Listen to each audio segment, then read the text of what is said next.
Welcome to the Chaos Plan, where the odds may not always be in your favor.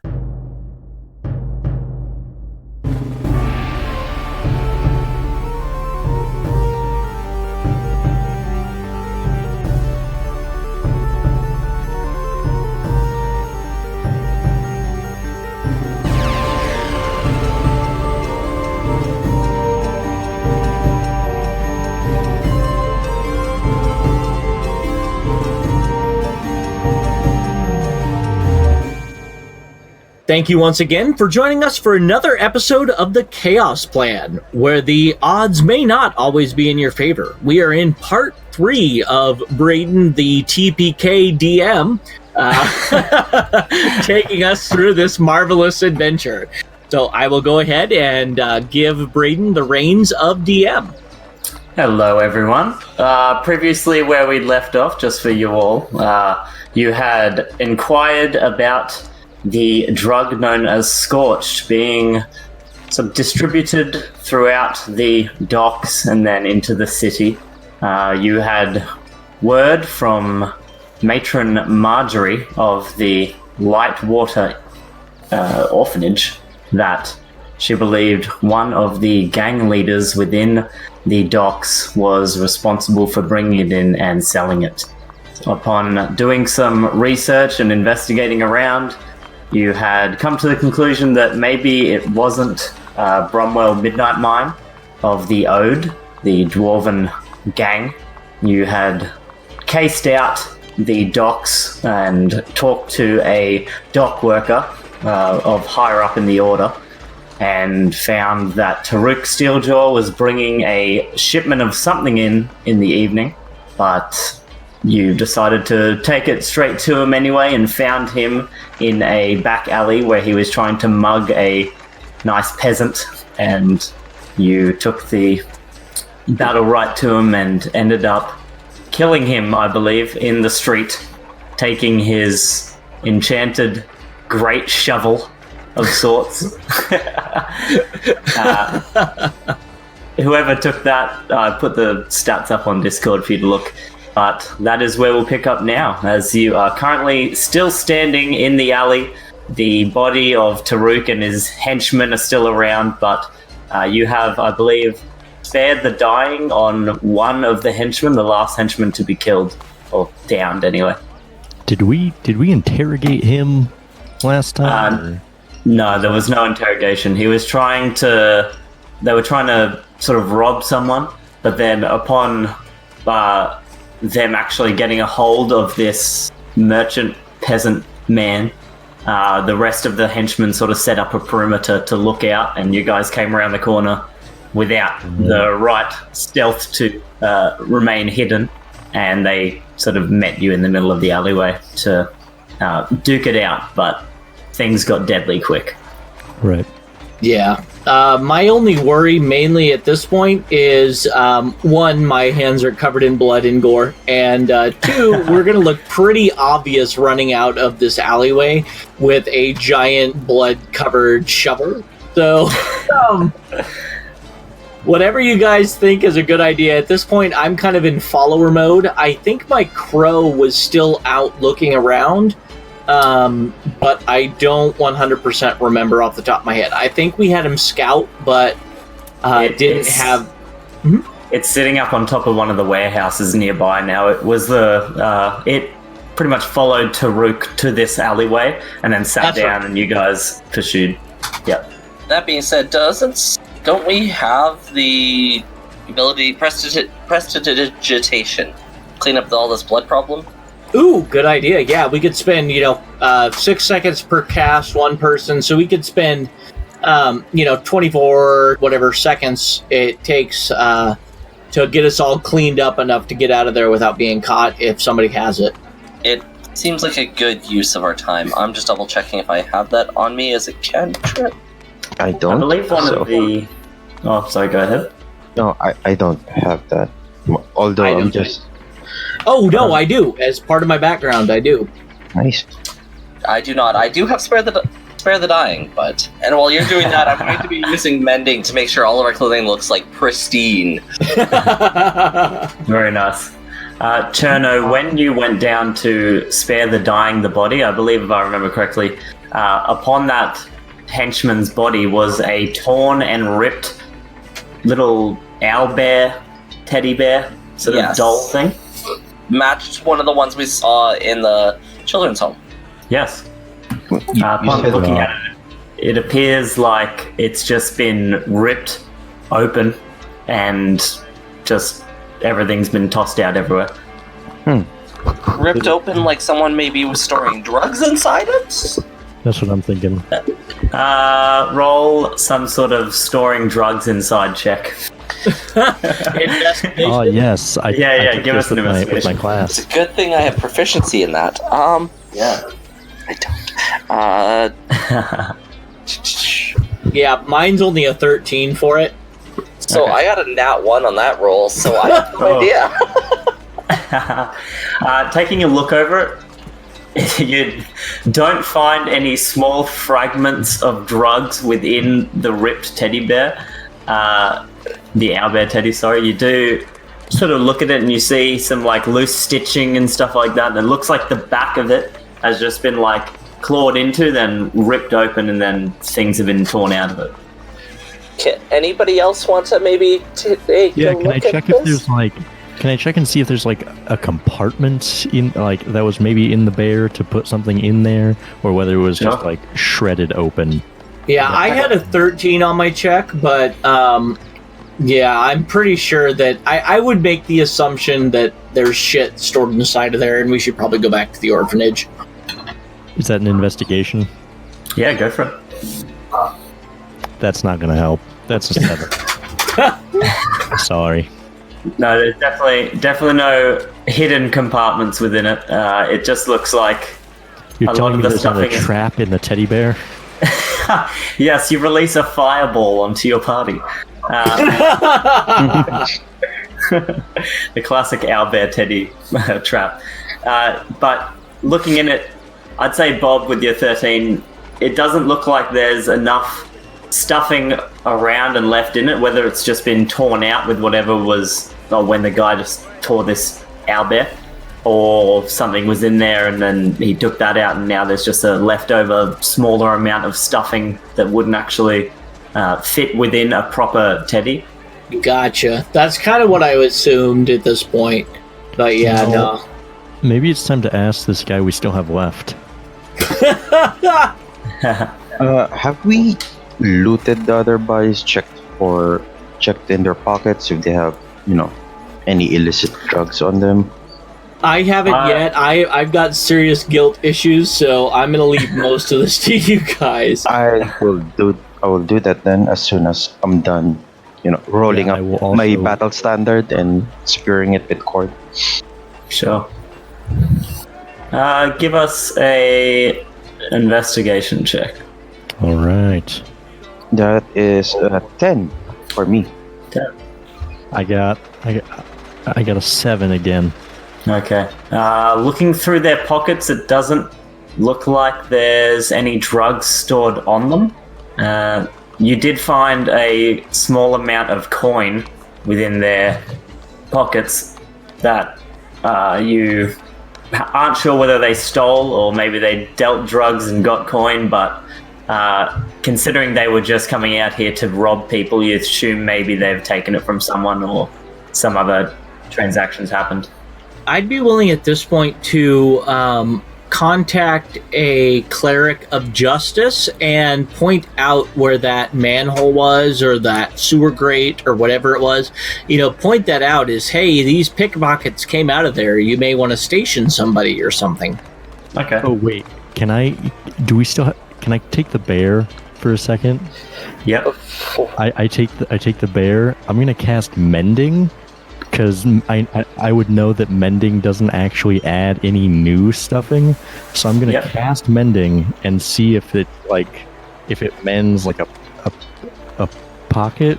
Is that how mending works? Am I getting that right? You'd be able to put two things back together, I believe. It wouldn't restore put it a back to spell- where it was. So wait. Okay. So that's a bad idea. So basically, you want to stitch the rip together again? Is that what you're saying? I have command. Could I use that to encourage this one last guy to tell us the truth? I believe so.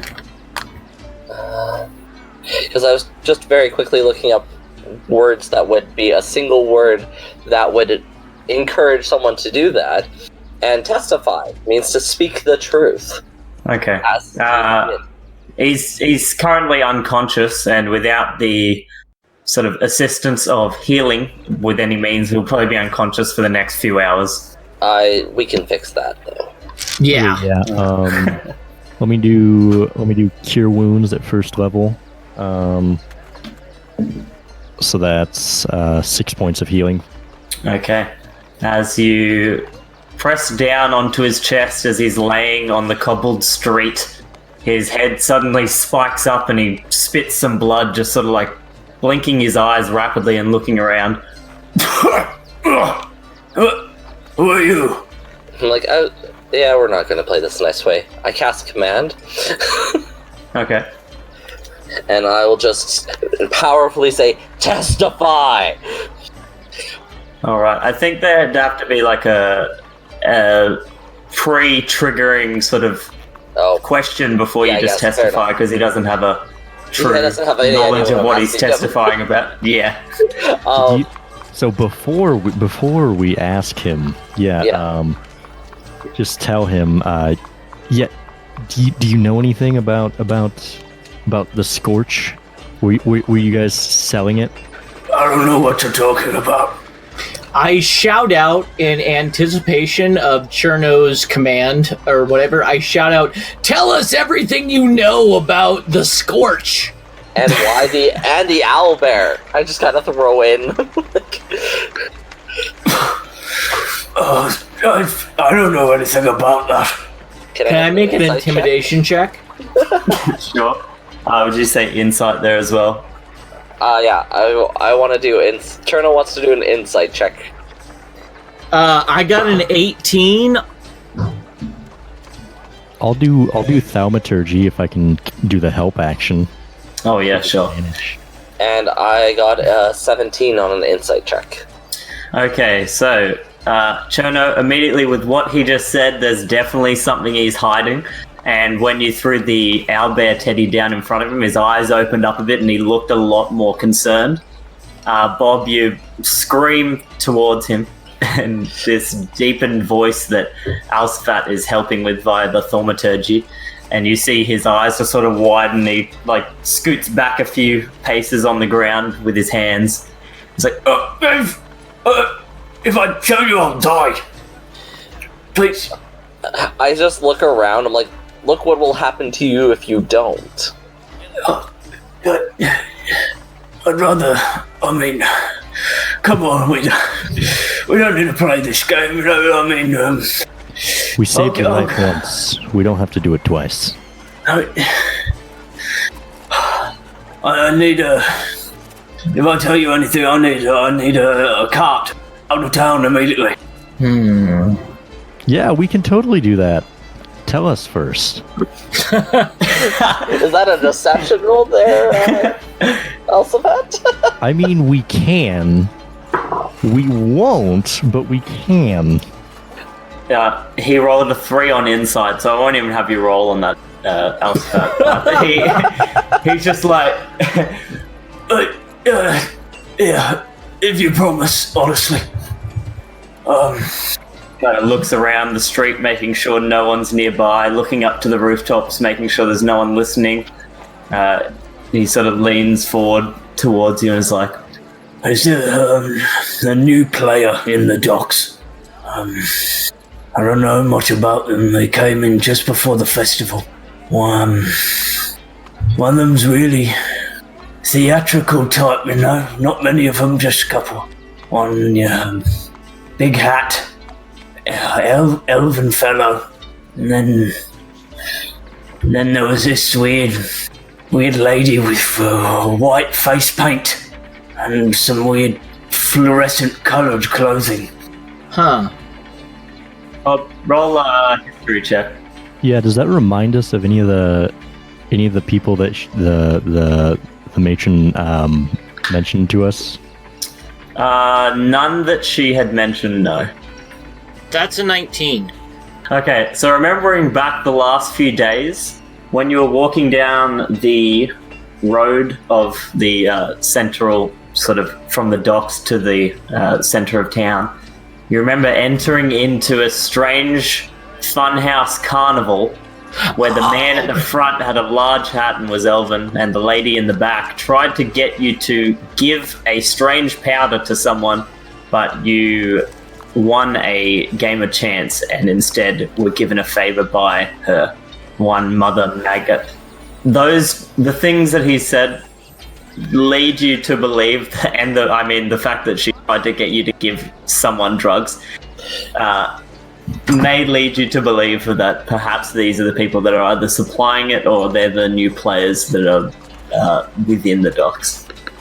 I feel like a terrible human being at this point. Well, hey, you didn't give anyone drugs, so that's good. Yeah, that is true. I would say, hey, guys. Oh, we're all still in a group at this point, just kind of, okay.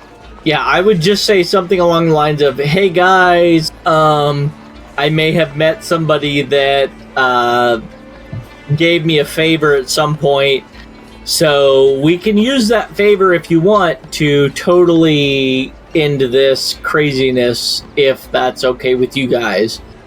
Did we ever find out what the bear has to do with this? Can we ask him about the bear specifically? All right. So you're gonna ask him about the bear? Yeah, I'm gonna kind of get up in his face and I'm gonna shove the bear in his face like you do with a dog that just like peed on the floor. You're like, what did you do? What was in this? I'm gonna make it smell like pee with thaumaturgy. Oh wow! It, but he heaves a little in his. Yeah, look at yourself. That's where the Scorch comes in. You pick it up like this? Yeah. Where from? The little kid comes and gives it to us. What's his name? I don't know, sometimes there's a few. What do they look like? The one last time had brown hair, little button nose, real cute little sucker. Please tell me it's not one of the kids from the orphanage. Oh, it definitely is. It almost certainly is. Which one of us rolled a 1 and just thought they were all just, pretending? That was me, I believe. Just D&D stuff. Yeah. So wait, how young are these kids again? Because are they super young? Are they super young? Are you asking DM? Yeah. The ones in the orphanage range anywhere between like 4 years old up to around maybe 12 before they're sort of given jobs or something along those lines. Okay. Seems like maybe. Is she just hiring us to get rid of her competitors? That's what I'm thinking. New people in town. Overhearing you say Mother Marjorie, he'd say, or Matron Marjorie, sorry, he'd say, I really don't know any of the names you've thrown around, but I'm just a lackey, I promise. All I know is the kids come, give us their toys, and head on their way. Appegio? Alsaphat? Yeah. So we have two leads to follow. Either we talk to Matron Marjorie or we talk to the new kids on the block. Yeah.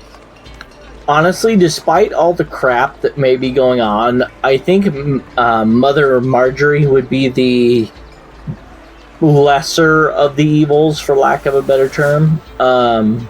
She's at least helping people out, even if she's running a criminal organization at the end. So, To be honest, I would rather give Matron Marjorie the benefit of the doubt and think that her kids are doing business on the side. So I say we go to what do you call her? Mother Maggot?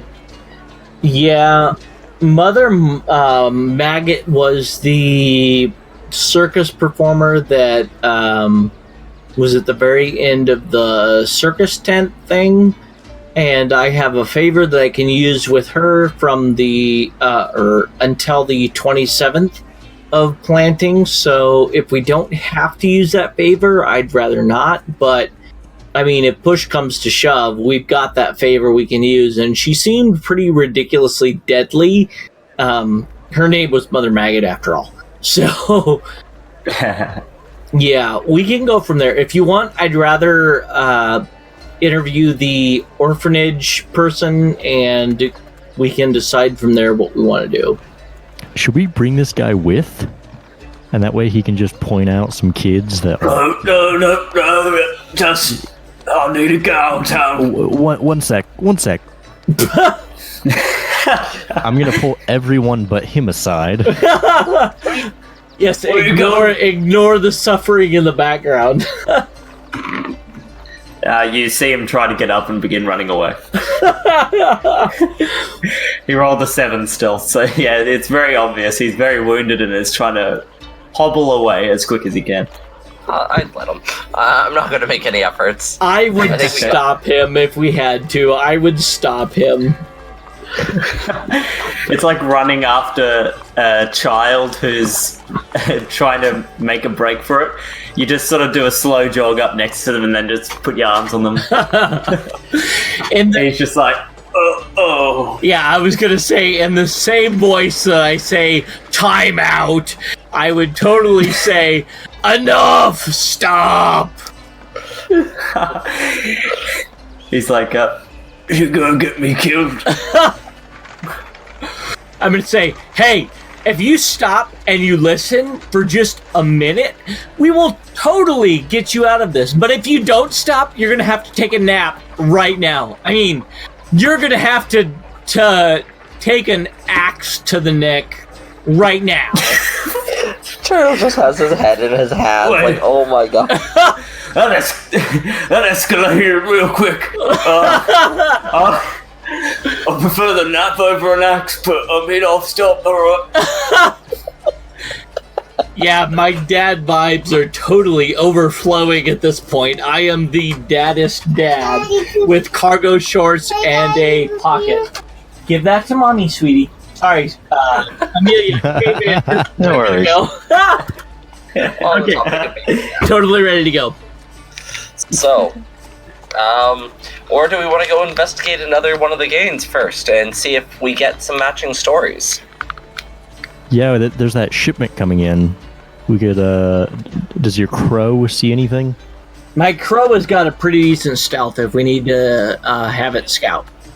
the shipment wouldn't be in for another 3 or so hours. Oh, that's right. The other gang leader that was meeting with a dignitary from the Tangle, I believe, was Raphael Hiskel, who was said to be meeting with the dignitary on top of a merchant's warehouse. Yeah, so we have the Grey Jacks run by Raphael Hiskel meeting with representatives of Fayport, maybe bringing in Scorch from Fayport and meeting on the top of a warehouse roof for the Merchant Guild. Con men, they tend to be in the middle side of the docks. And then finally we have the Ode with Bromwell Midnight Mine. They're having a sleepover at the Shore Eye Sailor Inn and Drink, where we maybe didn't make the best of friends, with the youngest son of Sibel Shen, Sadie Shen. And they tend to be... Her forces are on the north side of the docks, but since none of us are dwarves, we probably won't mix in well. Yes. I say we could try and listen in on that meeting with the representatives of the Fayport. Yeah, let's go see what the Grey Jacks are up to. I'm thinking we should go, test our bases, go investigate the different groups, and then make an informed decision on who's actually doing the best for the docks right now. Yep, that sounds about right. Alright. Matron Marjorie would have said that a lot of these meetings, various activities, wouldn't actually be happening until the evening, so you still have roughly around 3 hours before the sun sets and anything criminal begins happening. So what you're saying is lots of time to prepare traps. Absolutely. How many caltrops do we have? Every square foot of the dock is covered in And wherever there isn't, it's just the little ball bearings to make them fall into the caltrops. Perfect. What are we thinking? Arpeggio is kind of the leader of our little game. What? No. I tried that. No, not for a while. No. I can set them up if somebody ends up doing something in between, but yeah, I'm simply a everything preparatory character. All right, Alsaphat, it's you and I. What are we doing? All right. Well, I see no problems with interrogating a matron. Just in our free time. I mean, 3 hours is plenty of time to go have a chat and kind of report in. Well, we could pop in, tell her about what happened with Steeljaw, and then on our way out, maybe speak to some of the kids. Fair enough. I like it. Everyone good with this? Yep. All right, we have a plan. Okay, so you head towards the Light Water Orphanage. Yes. All right.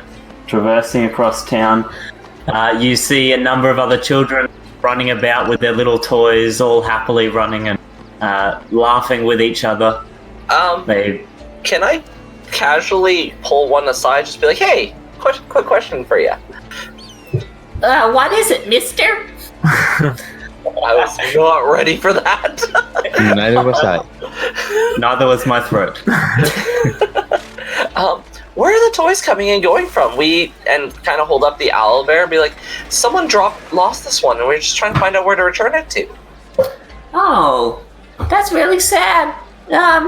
Well, every morning before we go out and play, Matron Marjorie gives us a toy. And do you guys usually lose them, or are you supposed to... Is it the same toy every day? Oh no, we get different toys every day, and then we give them away at the end of the day. That sounds like a fun game. Thank you. Yeah, it's very fun. We get lots of toys. Awesome. Have fun playing. We'll Thanks, talk to you bye. later. Bye. Just sort of does like a little jump, skip where he taps his feet in the air and then runs back over to his friends. So... What? Oh God. What an odd-looking gnome.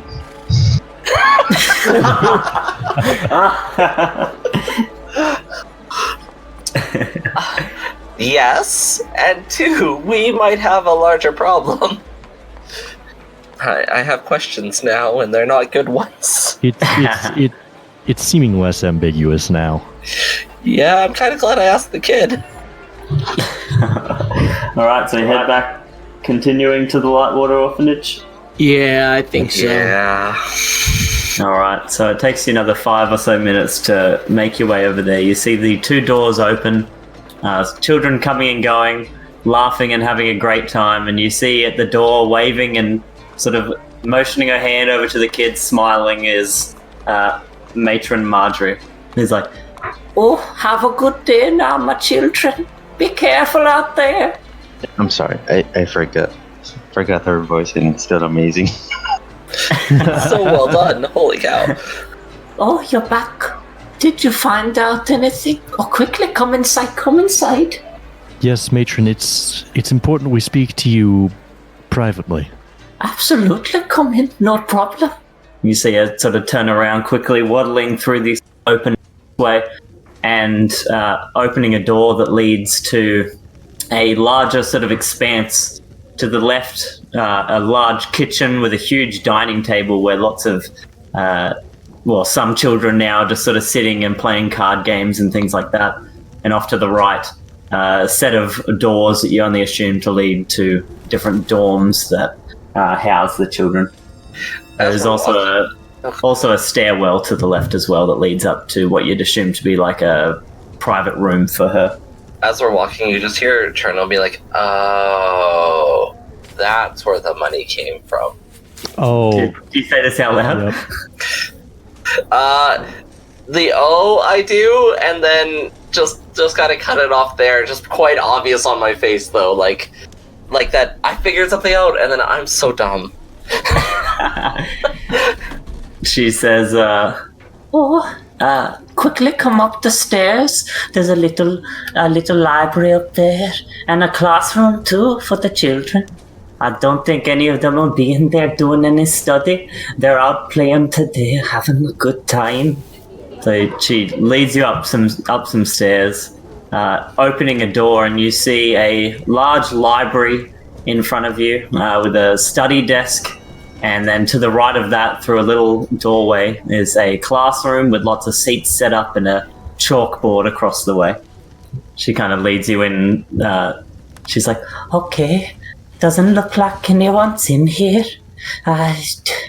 What exactly have you found out? Anything good, I hope?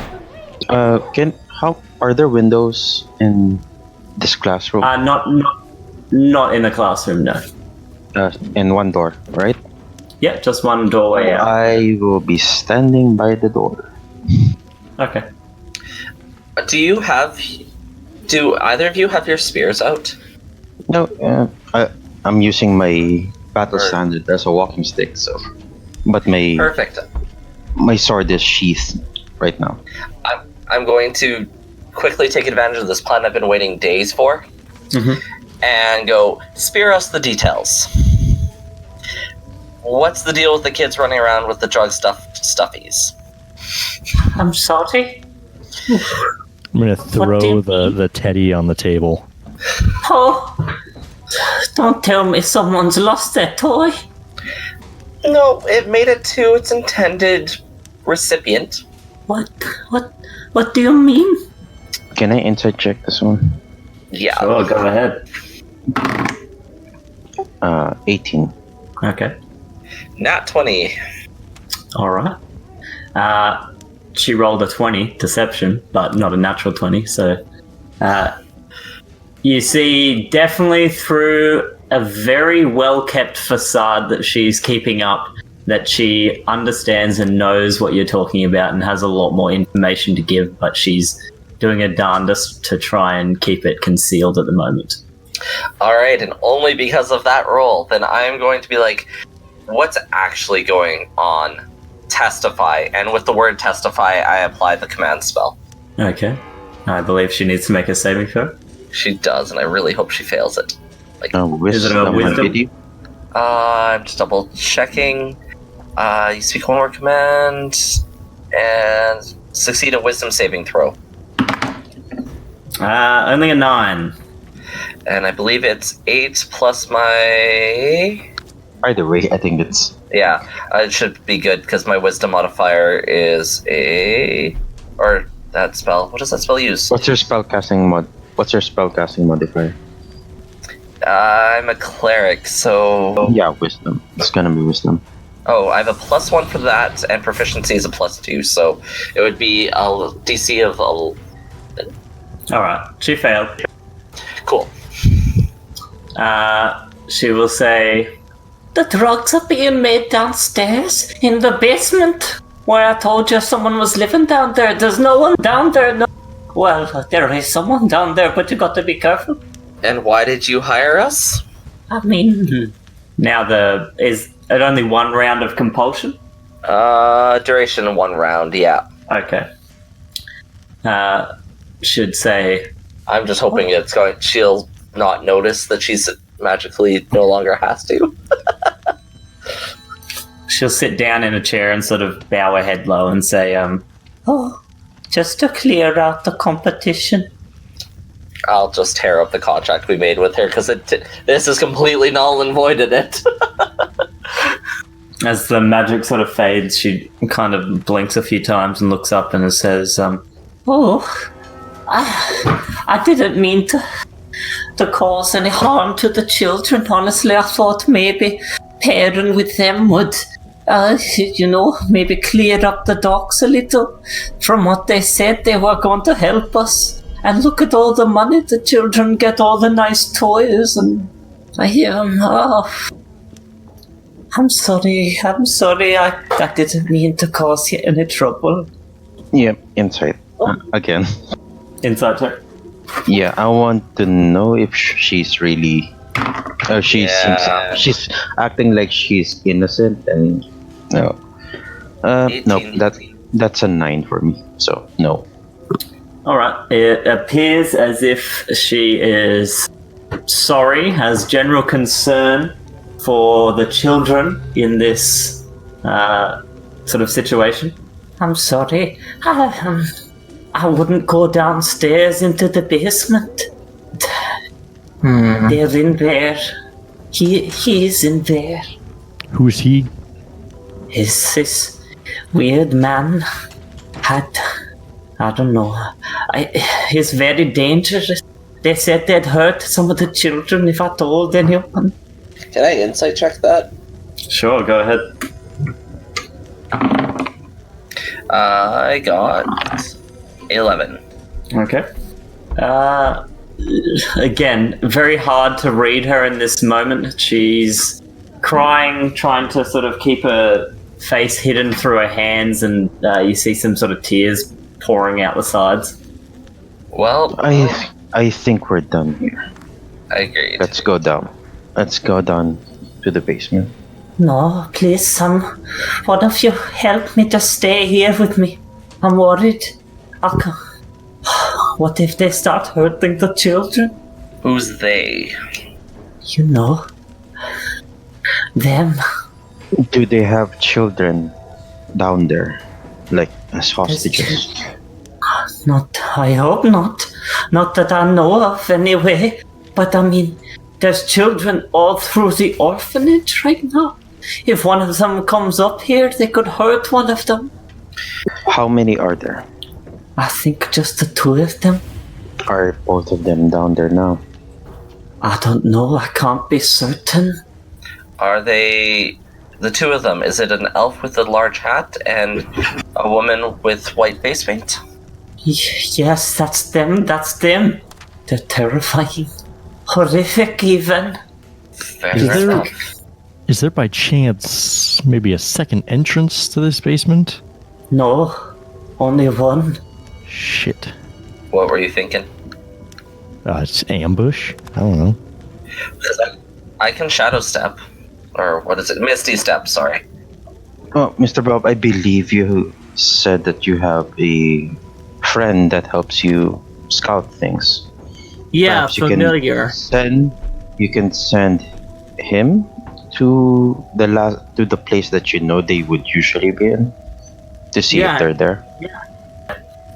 Can have a my Raven scout that. That's not a problem.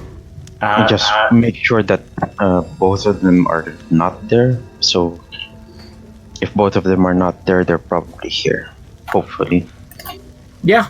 I will send something into the chat. Okay. I will send something into the Chaos Plan chat currently. The layout of the orphanage so you can see. Yay. So you're in that upstairs area. Yep. The room to the top left, the square with the central sort of square is the little library. Yep. And the classroom has all those individual lines. You're currently in there with her. But there is just a one-way stairwell leading down to a door that then leads into the basement. Okay. So sending a familiar to, without opposable thumbs that can open a door handle, lines may be a futile plan potential. Yeah, no, that wouldn't work well. She says, Oh, I can take her down to the stairwell if you'd like that leads down there. But please, just one of you stay with me, just to be safe anyway. Bob, would you stay with me at the top of the stairs, please, just in case? Insight check to make sure I'm not going to get stabbed in the back. sure. That was an 8. Okay. She looks like she's genuinely concerned that the potential of one of them escaping from the basement and then coming up and then hurting children. I suppose I'll be like 1 or 2 steps, like just enough so that she can't like slam the door to keep me out, but I would be pretty close to the basement. Okay, so at this point, you guys begin walking down there, I assume? Yep. Quietly, I suppose. Yes. Let's do Your quiet. footsteps are muffled out by the running, sprinting, cheering of all the children in the orphanage at this point, so it's not difficult at all to begin your way towards there. Turning left at the bottom of the stairwell and heading towards the kitchen, the far sort of northern corner of the kitchen itself, there is a little archway that leads to a stairwell leading down, and the door is at the bottom of the stairwell. So she's just sort of standing at the top, looking down towards it now, and is like, Please be careful. Bob, maybe just stay at the top of the stairwell. Okay, I would like to stand near the door, and then my battle standard has this special thing. It's called. Sorry, where is it? Oh, it's not here. Oh, never mind then. I'll just put in my ear towards the door and try to listen in. sure, roll a perception check. Oh, that's a 15. All right. From beyond the door, you hear a light bubbling sound and the occasional That's free. Just one voice. a strange sort of muffled giggle. We have Bob use his favor. Yeah, we can if you want. Okay, there it is. Sorry. My battle center has a special thing called Ghost Sight. Your allies allow you to see beyond what a normal mortal can. You sense all living creatures within the range of your battle standard. Okay. Sensing beyond the door, you can sense one other creature in there, aside from the many around you currently. There's one through the door. Just appears to be one in the door, yeah. I just I signaled there's just one. I put up my finger. One. Then I just look at them. And so. Matron Marjorie sort of grasps onto your side coat, Bob, and says, Oh no, that means that maybe one of them is around here with the children. Oh, this is terrible. Yeah, I would just make sure to keep one eye on her and everything else, because I'm still not 100% convinced. Okay. Can we just do a quick walkthrough of like the upper levels just to make sure, see if we see the other guy upstairs, or? Sure. You take a little walk around, roll a perception. Okay. That's gonna be let me leave my modifier. I'd like Plus this 2. roll. That's 14. 14. 20, not 20 plus Oh, damn. 1 for me. Okay. I love this dice rolling app. All right, so beginning your look around through the rest of the orphanage to ensure no one else is around that shouldn't be there. Heading upstairs, you don't seem to find anyone. There is a small sort of bedroom where you can sort of see it's regularly lived in, probably by the matron. And then upon heading back down towards that door, that would be Cherno, I believe, since you have... What's that ability you have where you can hear dead bodies? Hear and see the dead? Yes. Yeah. I was just looking that up right now. I've got Gravesight. Through the grace of Hades, your sight can pierce the veil of death and shadows the world. Oh, that's just dim sight. Underchild. No. Where am I looking? I know I have it. Oh, yeah, no, it was Gravesight. You can also see and hear the souls of recently deceased that still linger in the world within 60 feet of you. How recently deceased are we talking? It does actually go into that one. And death speech. You can communicate briefly with the souls of the recently deceased before they have departed to the otherworld. You can communicate in this manner up to 1 minute after the target's death, and only communicate with the soul for up to 10 minutes. Okay. You wouldn't hear anything then. But the talking to them is only a minute after death. The grave sites, it's hearing souls of the recently deceased that still linger. It doesn't actually say. I would assume probably the same. Okay. Yeah, unfortunately. You look around and, well, fortunately in this instance, you do not find anyone hiding upstairs or throughout the rest of the orphanage, only seeing children frolicking around, having fun. playing their post-festival games and enjoying little knickknacks that they may have bought throughout the festival time. Slightly meta, but no bodies? Yeah. No bodies? Is there no just dead bodies? Oh, yeah. Well, in the bathtub, there's probably like 5 or 6 stashed under the water. I mean, opening up some of the closets. Yeah. Yeah. Skeletons in the closet, of course. Yeah. Alright, well, everything looks up and up. Did you find anyone else around? No, Okay. just kids. Well, I mean, at least if one of you's staying here, just so you can keep an eye out. I mean, maybe that's for the best. Alright, plan of attack, guys. Going quick and hard. I'm fine with staying up near the top. I can maybe buff one of you, and then you guys can all come in. I've got okay AC, okay health, so even if something happens up here, I should be fine until we get back together. But yeah, I'm fine staying up at the top. Yeah, all of my abilities are once per day, so I'm totally fine kind of carrying up the back as well. Okay, I have almost no AC to speak of, but I can do what I can do. She sort of grabbed onto Bob and is like, Please just stay here. Alright, Arpeggio? May not. Bob. Alright, you guys begin your way down the hall to the basement. I think so. What is the order, and who is staying up? Well, if she's grabbing on to me, I don't know if we want her to lead or not. It's your guys' call. Arpeggio would take Vanguard. Meaning front or back? Front. I'll be the spare point.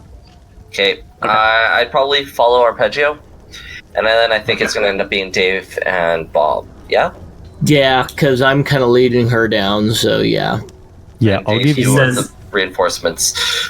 If you start moving down the stairwell, she'll kind of like try to hold you back and be like, But you're meant to stay just in case one of them comes up. No. Be okay down there, all of us. Alright, I'll just keep watch in case one of them comes up here and scream out.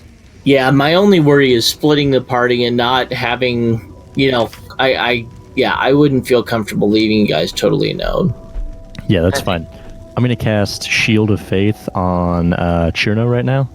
okay. So that's +2 to your AC for the next 10 minutes, and it is concentration. So Don't let you get hit. yes, or remind me I have to make Constitution saves. Yeah. Okay, will do. Alright. Alright.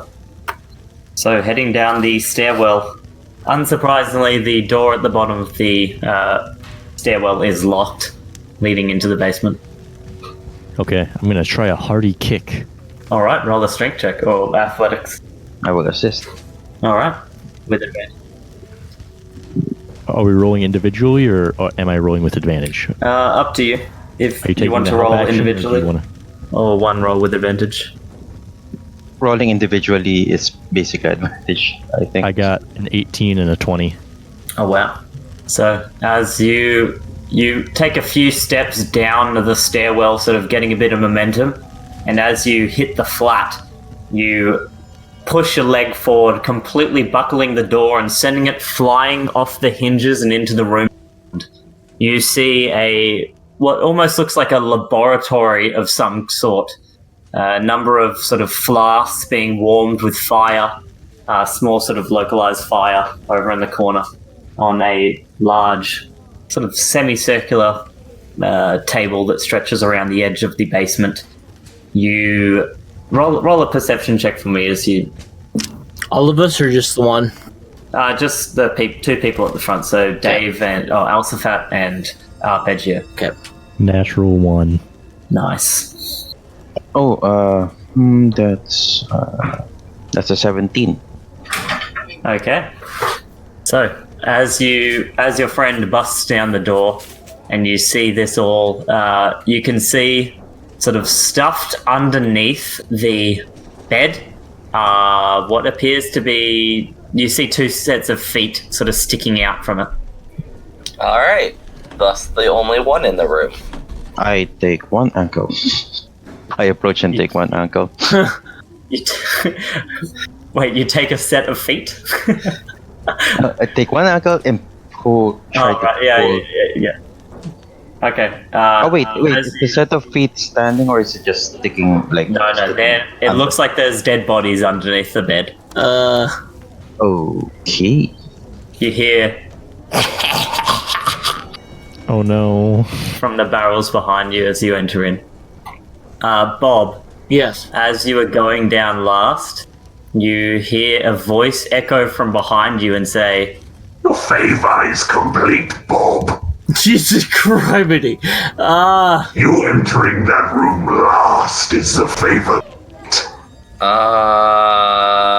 You turn around, seeing Matron Marjorie suddenly begin. Oh yeah. you turn around. I'm sorry, you're cutting out there. You turn around, seeing Matron Marjorie's body begin slowly unfurling into that of a strange, harlequinesque hag that is standing up above you on the stairwell, looking down, smiling. The two red dots in her eyes gleaming like little balls of fire. Damn How it. far away is she? Everyone roll initiative. Oh. How far away is she up the stairs? That's an 11. Oh, 15 feet. Barely any. Okay. 19 for me. That voice was terrifying. Thank you, Will. Yeah, I got a 6. Oh, close. 19. That means you go before me because I have no modifier on my initiative. Alright, so we got Appegio 19, Cherno 19. Was it Alsaphat 6? Yep. And Bob? Oh, yeah, 11. Sorry, my internet keeps cutting out. Cleric initiative. Here we go. Alright. So, as you all hear this voice echoing from behind you, the gleaming eye sort of radiating down into the stairwell and into the room, and see the strange clown, harlequinesque looking witch lady up behind you on the staircase that's just materialized from what you'd assume to be Matron Marjorie. You whip around quickly, and Arpeggio, it is your turn first. So, just to be clear, there's only one combatant right now? No, there's one in the room behind the barrels and one at the top of the how many stairs. hostile creatures are there? No, From what you can see, only one, but you heard a giggle in the barrel somewhere. How far is the barrel away from me? Not but like 10 feet. There are a fair few barrels, so I should mention as well. Probably in the neighborhood about 9 or 10 barrels. And you're not quite sure where this cackling has come from, but it's sort of within a 10-foot range. Okay, I will stay within 10 feet, and I will prepare an action for when somebody pops out of one of the barrels. Sure. Okay. That'll then bring us on to Cherno. Alright, I'm going to use my weapon contract. Yep. It more or less acts like the spectral blade weapon, or spectral blade spell, I think. I can't remember what it's called. Spiritual weapon. Oh, yep. Just double checking. Yeah. And so it takes a bit. Oh, it takes only a bonus action to cast. Alright. I had all my notes, now I need to find. I'm really looking forward to hearing what that voice sounded like. Oh, it was everything you wanted it to be. Perfect. Thank you. I have no idea where that is. Since I can't find that, we're just going to cast Chill Touch. Okay. On the hag. Yeah, because it has to be a target I can see. So, Okie doke. wispy, a blue flame and wisp wrapped skeletal hand peers and goes flying towards her. And intelligence casting modifier. So, scroll up. It didn't hit. Nope, I rolled a 2. Oh, unfortunate. Even with all my modifiers, that's not going to hit anything. Cool. As you turn around looking up, you instinctively flare out this hand that flies off towards her, but the sort of redness of her eyes is almost shining so bright that it's kind of encapsulating your entire vision. and she just sort of lets out this horrendous. Jeez. No. I'm enjoying this far too much. Okay, that will then bring us on to something else's turn. So, you see, busting from one of the barrels, Appegio, a strange little horned creature that grasps onto the top with these clawed hands, lifting itself up with a tiny little top hat on top of its head and these blue glowing eyes. It looks towards you, but you get an attack immediately as soon as it reveals itself, I believe. Okay. That's a 15 to hit. That is just what you needed, yes. Okay, that is 6 points of piercing damage. Oh, wow. Is this magical? No, it's not. Okay, non-magical. So it resists that. As you stab at the creature, you see it pierce into its sort of face, but it sort of grimaces a little, and some bluish blood begins bleeding down from the red flesh. It smiles a little at you as it continues on its turn. It's going to cast the Tasha's Hideous Laughter spell on you. So I will get you to make a Wisdom saving throw, I believe. Alright, hold on. 16. Alright, you look at it as it does this. It kind of lifts a little top hat off the top of its head and begins giggling with a little... And you feel this sudden urge to laugh and roll around on the ground, but you manage to maintain your resolve, and the effect is nullified. That'll bring us on to you then, Bob. I will go ahead and I'll just go ahead and swipe at the hag behind me. Okay. All right. Never mind. That was a 7 total. Oh, damn. As you swipe at her, it just sort of hits her in the face, and you watch the makeup almost smear as if it was like you dug your finger, or you dug your, what weapon are you attacking with, sir? Yeah, my glaive. Yeah, you almost strike into her face, and you watch as her face, like, deforms momentarily before snapping back into place and staring at you. Ugh. Ugh, indeed. Anything else for a bonus action or anything? No, I should have charged a bonus action into my glaive, but I did not. So that... you know what? I'll go ahead and charge booming... No, that takes part... Nope, there's nothing I can do. Never mind then. Okay. It will then move on to the hag's turn, who smiles and says, Why don't we all play a little game of chance, yes? Ugh. And she is going to use her Game of Chance action. So you watch her suddenly chuck up a deck of cards that begins unfurling, and cards shoot out towards everyone. I'll get everyone, the three of you, Appegio, Cherno, and Bob, to roll a d6 and let me know what you roll. 4. Okay. 3. Okay. That's a 2. All right, so she rolled a 4 as well. So you watch one of the cards appear in front, a ace, if you will, and Bob, the card that appears in front of you is an ace. You watch the other two get a 3 and a 2, and she sort of touches her chin, looking towards you, and says, Again, I think I'll be paying off that favor. She allows you to win the Game of Chance. So, Bob, you regain, if you have lost... Oh, wow, you regain 11 hit points while everyone else takes 11 points of necrotic damage. Oh, God. Yay! Oh, Lord. As does she. Oh. And the deck suddenly and rapidly swings back over towards her, and she catches it and smiles. Huh. That will bring us on to Alsaphat. I am going to have to go after this, but I will cast Spiritual Weapon and summon a Mighty Scimitar right behind the hag. Yep. And then I'm just going to keep whacking her with that.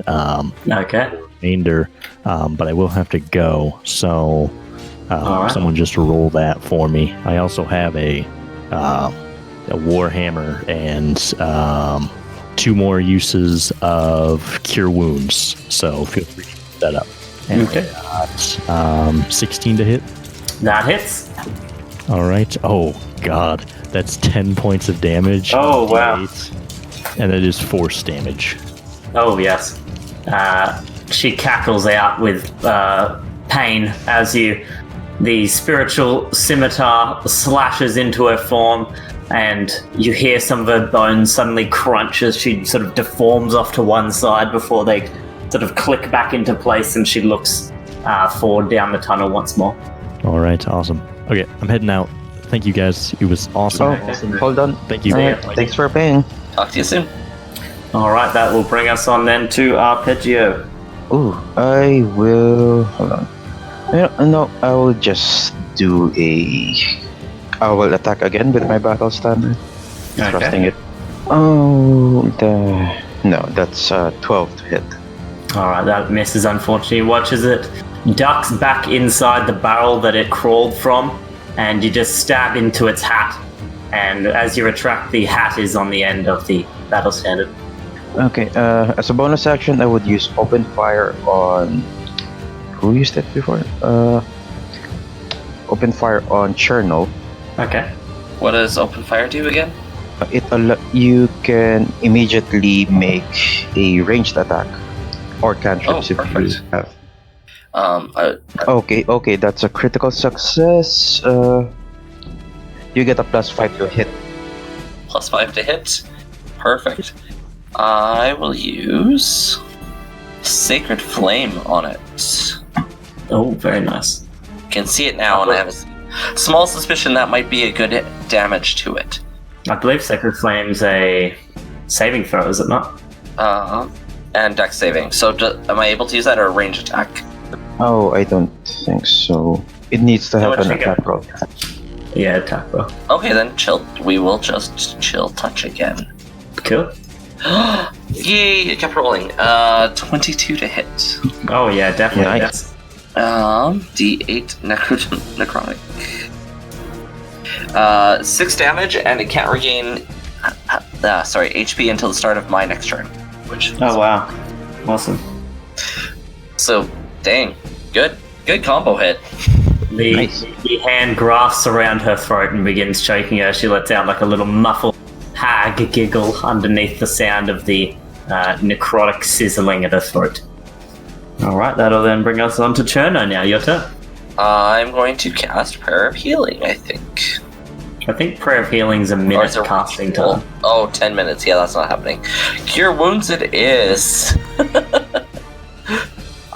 Because I'm not looking healthy right now. Okay. 4 HP back to me. So I'm still pretty bloodied up from that card game. I say with Yep. quotes. But then as my bonus action, I'm also going to tear up my weapon contract, which summons I'll do a battle standard to match Appegio because I like to copy a weapon of somebody else around me. Okay. So if you tear up a weapon contract and do a specific incantation, you can summon the weapon as an animated... Oh, no, that's a full action, isn't it? Yes, never mind. I am good for this turn then. Alright, that'll then bring us on to the strange little cackling creature. It comes up once more with a smile and is going to leap out in front of you. Appegio probably stands about 2.5 feet tall with a tiny little top out on top of its head. Well, not on top of its head anymore, as you stabbed it off. But it is going to try and bite you. It opens its mouth with its grisly fangs, and it's going to roll only a 13 to hit. Oh, AC 18. Okay. So the bite is sort of pressed against your armor, but cannot pierce through. And you just kind of shake the strange little creature from your leg. And that will then bring us on to Bob. I guess, why fix what ain't broken? I swing at the hag for a second time. Okay. 18! Oh yeah, that hits. 4! Ouch, only 7 points of damage. Oof. She sees you hitting towards her and... Well, if we're not being so friendly. Alright, anything else on your turn, Bob? No, unfortunately, I have no bonus actions that don't require a cantrip up front. Okie doke, no problem. That'll bring us on to the hag then, who's going to try and read the game a chance, and doesn't. So instead, you watch from behind her, almost material. She draws a massive carnival wooden mallet. And since Bob is the closest to her in front, she's going to try and whack you over the head with that, Bob. With a 16 to hit. Yeah, that hits. Okie doke. So, you are going to take... Not too good. Only 7 points of damage, of bludgeoning damage. Oh, And hold on. okay, you can make How far strength is... save. Sorry, how far is Bob from me? Only about 15 feet away. Yeah, no. Won't have effect. Sorry. Okay. Strength saving throw, Bob. That is a only a 14. Oh, that succeeds. Yay! So, you feel the mallet begin taking you off your feet, but you manage to hold strong and do not get knocked prone by it. Okay. That'll bring us on to Alsaphat, who I assume will just make an attack with his spiritual weapon against the hag, which will be a 16 to hit, which will hit, and will deal 4 points of damage to her as the magical scimitar slashes in, sort of slicing into her, and some of those little wisps of multicolored fabric that she is wearing almost cut off and then dry rapidly into the floor, almost as if they were like a kind of desiccated flesh. That'll bring us back to Appegio. Oh yeah, I would continue attacking the strange creature. Oh, that's an 18 to hit. Yeah, definitely hits. And that's a 11 piercing damage. Non-magical. Okay, so as you... how do you want to kill this strange little cackling creature? Oh, it after it tried to make a bite attack at me, I will punt it, and while it's on the air, I'm just gonna skewer it with my battle standard. All right. That's Yes. The standard pierces through the chest of the strange little demonic creature, and it will use its last laugh. When it dies, it releases a laugh that scars the mind of people nearby. So I will get Alsaphat and Appegio to make a wisdom saving throw for me. I would use acumen to add a +2 to Alsaphat saving throw. Okay, that would give him a 20. That's a 16 for me. Okay, so you both manage to sort of resist the strange effect that begins ringing through your mind, the last laugh of this strange little demonic creature, and it falls limp as you slide it from the end of your battle standard. And now the only thing remaining is Mother Maggot at the top of the hallway, and that will bring us to Cherno's turn. How's she looking, by the way? She's looking rough. Not like she's terribly injured, although it's hard to tell with such an odd creature that you're up against. But she's looking damaged, definitely. Oh, by the way, I'm gonna use open fire again as a bonus action. Okay. On Cherno. Okay, that's just a normal attack. That would be a 15 to hit.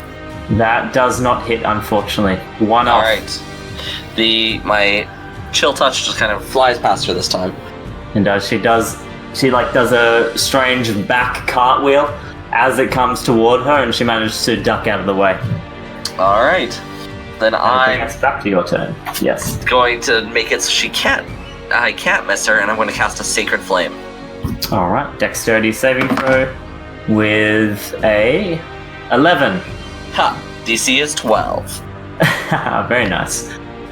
She gets no benefits or cover for this throw, and D8. And that's 3 damage to her. Alright.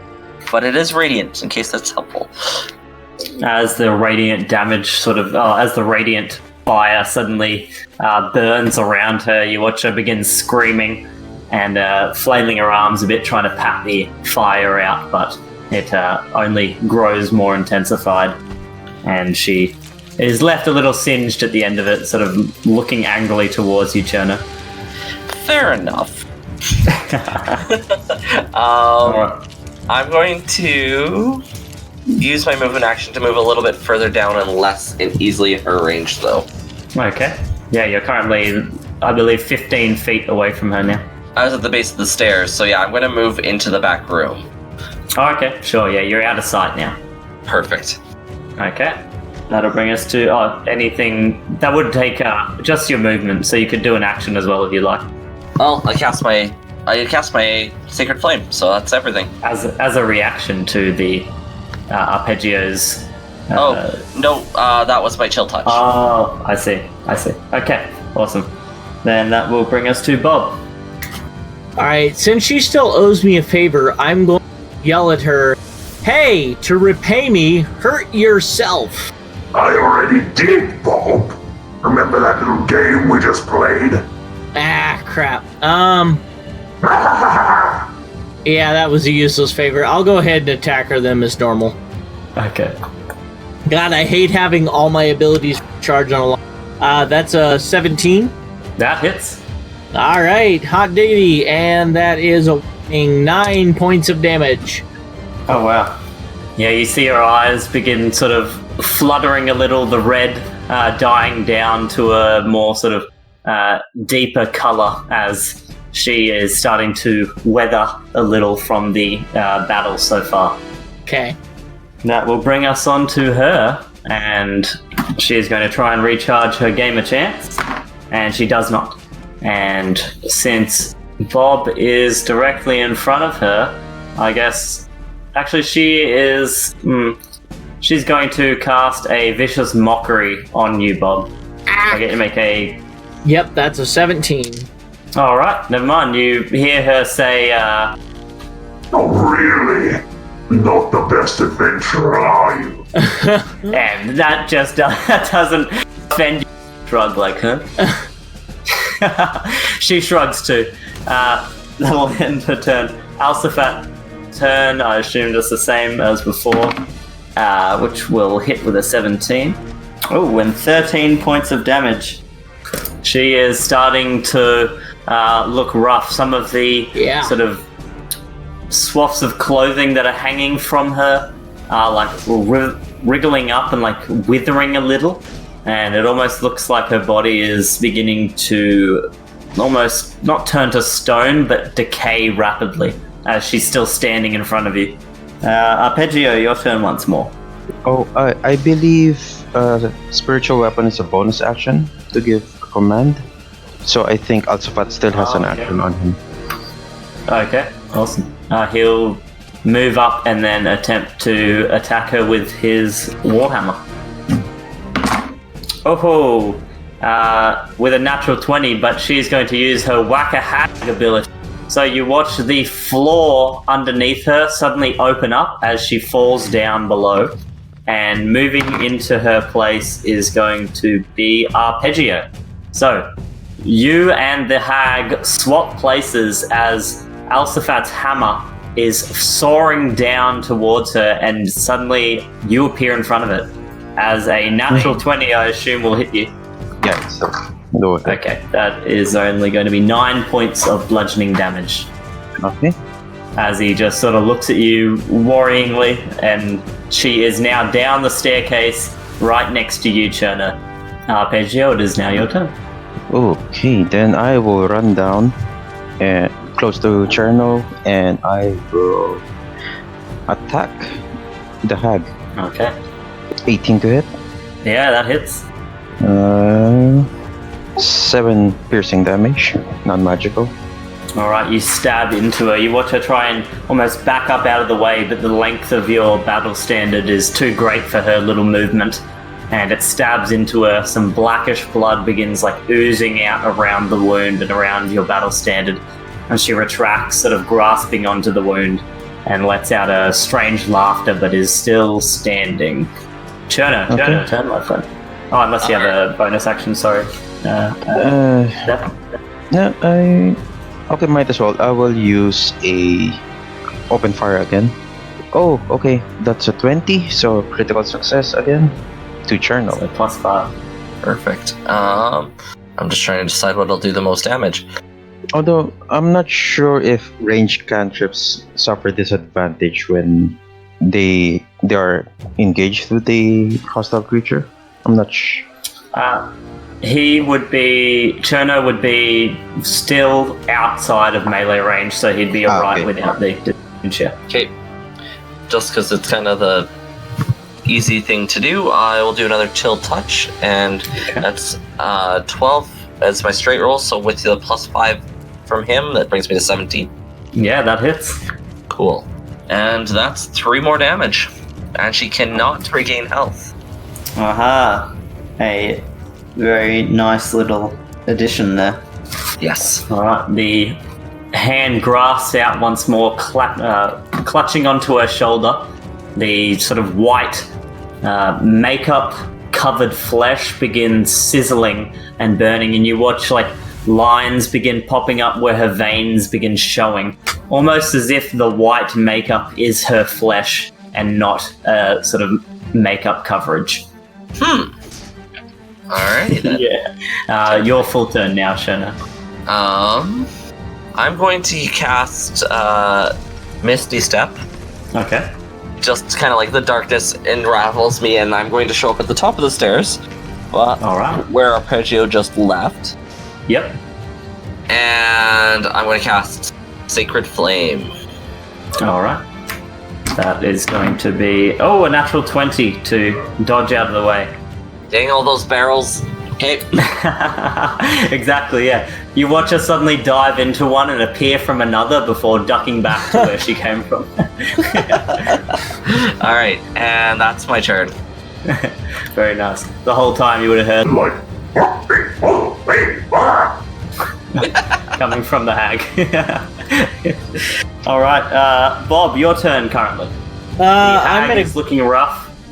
She just teleported away from you. She's currently in the room with bubbling sort of alchemy across the side and then the barrels. Okay, yeah, my internet is crap. Is she within 30 feet, did you say? She is, yes. Okay, then I would run up to her and cast Booming Blade at the same point as I attack her. So, DC... Oh, yes. Yeah, DC... see here. 12 Constitution save. Okay. Alright, I'm assuming I hit her with another 16. Yes, you hit, just hit. Okay, she rolled a natural 17 with a +1 to an 18.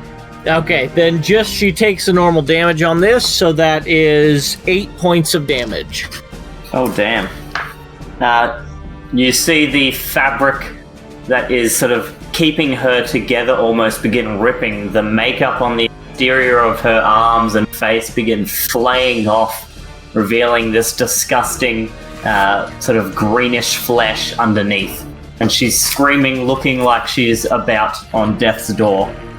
Anything else on your turn, Bob? No, that's it. Okay, bring us to her turn.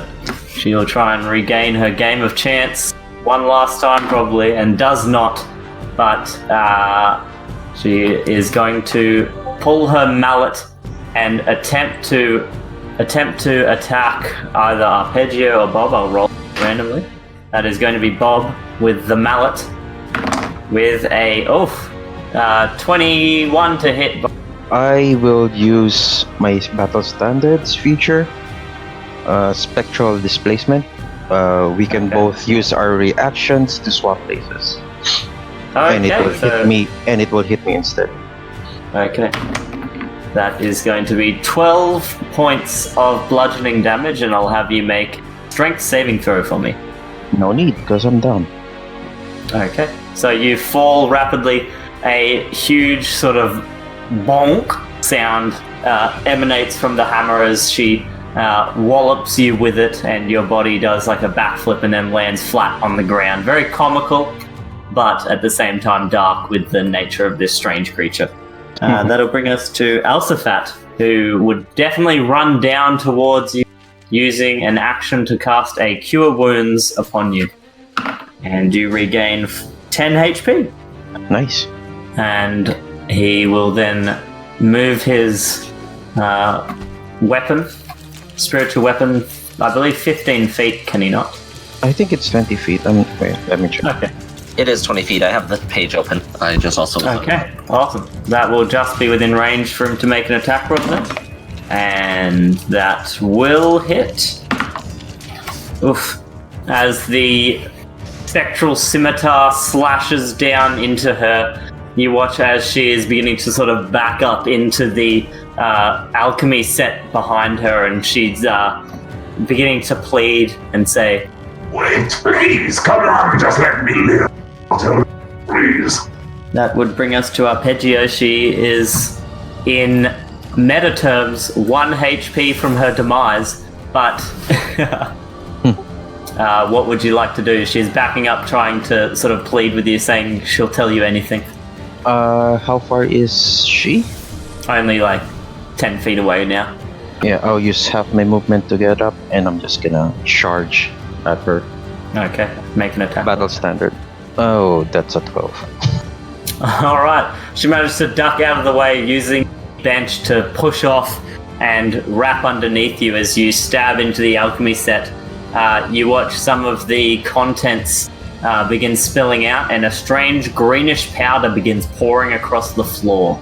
A similar greenish powder that you saw Alsaphat consume, the Scorch that has been throughout the docks currently. I suppose my battle standard is wedged at the wall. I would cry out in frustration, and I'm gonna use open fire again on Cherno. Ooh, that's on you. Open fire. Cherno. Okay, and then I'm going... That's a 20. So critical success again. +5 to your hit. Let's see what I roll. No, a natural 1. Oh. the hand reaches, attempting to grab onto her, but she's doing all sorts of strange acrobatics and sort of bending in awkward ways that you don't think people should be able to bend, almost like tunneling through her legs as she's standing and then coming back upright the other way, but her body seems to be completely fine. And the hand grasps out and grabs onto a vial over alchemy set instead of hitting her. Alrighty then. That'll bring us to your turn. Well, good news is Sacred Flame doesn't have to miss. I don't have to roll for that one. Very true. She's looking at those barrels. And, yes. She rolled a 5. It does not miss. Burn.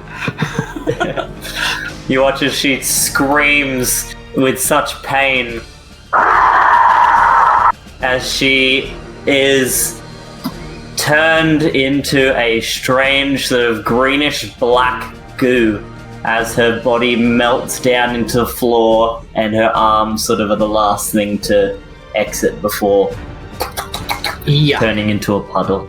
The sound suddenly fades. There's a bunch of children at the top of the stairwell just sort of looking down, their eyes wide open. What the hell is going on? And we are currently out of combat.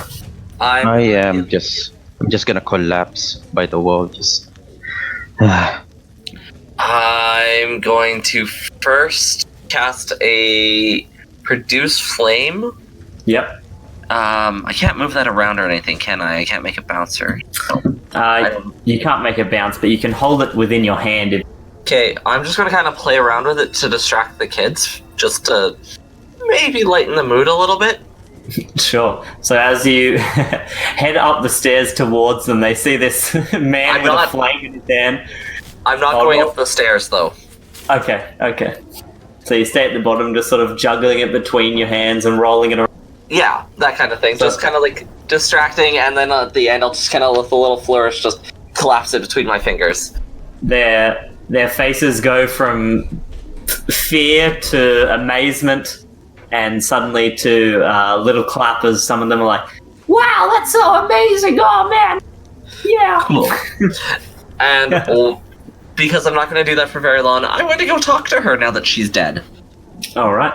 You hear the sort of gurgling sound of her soul leaving and passing through to a plane beyond. What would you like to say to it? Why? Why, and did you have anyone else working with you? No,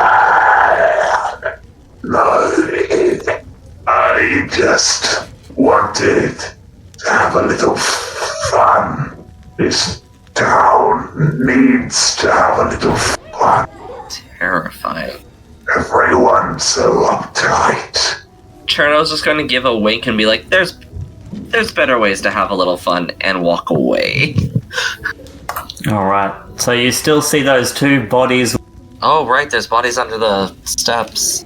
Oh, under the bed, I believe. Is it? Yes. Under the bed? Dragging them out. You would see an elderly man who appears to have burst blood sockets within his eyes. His eyes are completely just red. And a elderly woman who appears very similar to matron Marjorie that the hag was impersonating. Are there sheets on the bed? Yes, there are. Yeah.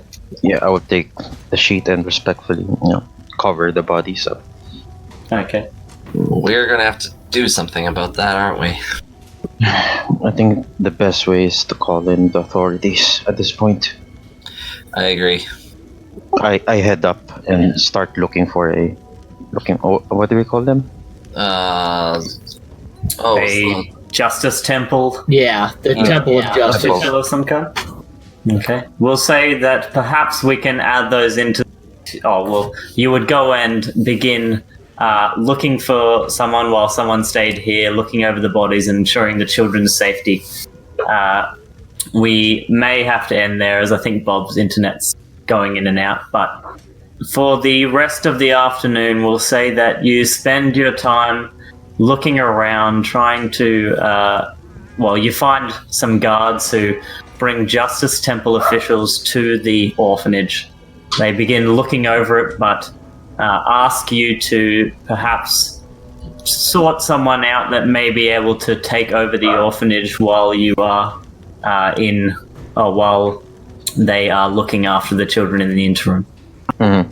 So we will end there as the 17th of planting, I believe it is, Bob? I think so, yeah. As the 17th of planting comes to an end, you have figured out the source of the Scorch and potentially saved the children from dealing drugs, I guess. Hey! After 3 episodes. Yeah. Yes, very well done. And we'll pick up there with your downtime to get you some games leading up with the other players. Thank you so much. Yes, thank you very much, Braydon. Everybody say goodbye. Goodbye! Bye, guys. Bye. I've always wanted to say that. Thank you for joining us for this episode of The Chaos Plan. We hope that you enjoyed it. We have been trying to get a whole lot more games out there, and we have a lot of new members that are looking to get their first games in very, very soon.